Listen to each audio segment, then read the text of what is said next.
نبی پاک کے نام کی قربانی. میں قائل تو نہیں کرامت کا، لیکن ایک بات میں نے اپنے ایک استادوں سے، ایک بزرگوں سے سنی ہے، میرا دل کرتا ہے وہ سنا دوں آپ کو.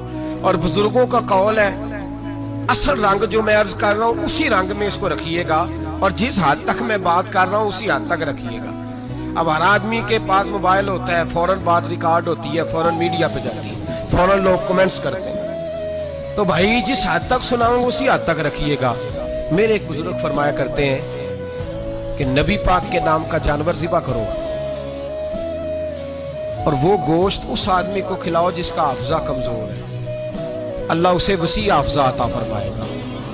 اور فرمایا کرتے کہ میرا تجربہ ہے، نبی پاک کے نام کا جانور ذبح کرو اور جس آدمی سے کوئی گناہ نہیں نہ چھوٹتا، کسی گناہوں میں الجھ گیا ہے، اسے وہ والا گوشت کھلاؤ، اللہ اس کے دل میں نور پیدا فرمائے گا اور گناہ سے نفرت ہو جائے گی اسے، جو نبی پاک کے نام کا جانور ہے. تو ہم جو سیکھنے والے لوگ ہوتے ہیں، ہمارا دل کرتا ہے کہ چلو تھوڑا سا اپنی طرف سے بھی پوچھ لیں. تو میں نے کہا حضور اگر بیمار کو کھلا دیں تو فرمانے لگے کھلا دو، اللہ صحت دینے والا ہے، پر بیمار کے لیے دوائیاں بڑی ایجاد ہو گئی ہیں، گناہ گار کی دوائیاں نہیں ملتی.